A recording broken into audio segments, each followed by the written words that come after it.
Dès janvier 2022, le palais omnisport Georges Toulade pourrait de nouveau revivre au rythme des bals Paris masqués et autres manifestations culturelles liées au carnaval.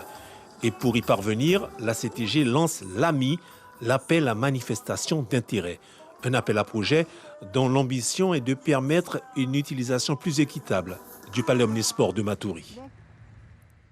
Aujourd'hui, tout le monde, dans une concurrence pure et parfaite et surtout équitable, peut donc prétendre aujourd'hui à rentrer dans ce cadre-là, à présenter des projets à manifestation d'intérêt, tels que, en l'occurrence, la prochaine saison carnavalesque.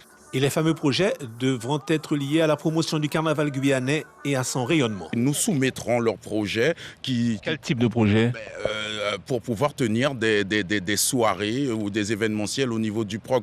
Donc, et tout en respectant aussi un cahier des charges qui est aussi bien précis. Et par la suite, bien évidemment, il y aura une commission spéciale, une commission ad hoc qui va donc analyser, étudier l'ensemble de ces projets et voir quel est le porteur qui rentrerait bien évidemment dans le cahier des charges. Un appel à projet qui arrive donc 4 mois avant le début de la période carnavalesque. Un timing qui interpelle Stéphane Sainte-Foy, le leader du groupe Cassialata, même si l'idée de l'appel à manifestation d'intérêt lui semble tout de même intéressant. L'initiative de la CTG, on va dire qu'elle est pas mal, ouais, c'est une bonne chose.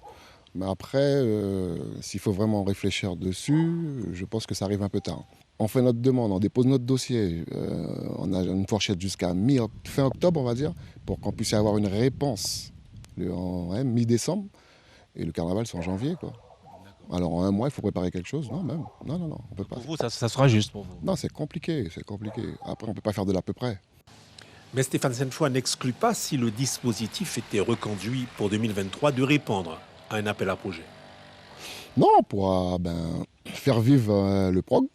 Oui, en organisant peut-être un salon du carnaval, pour achalander un peu le programme du tourisme. Après, il faut voir, il y a des choses à faire. Mais je reviens à dire, il y a beaucoup de choses à faire, mais pas en très peu de temps. Non, il faut qu'on réfléchisse pour ne pas faire n'importe quoi. Mais en attendant, la date de dépôt des dossiers de candidature est fixée au 31 octobre prochain.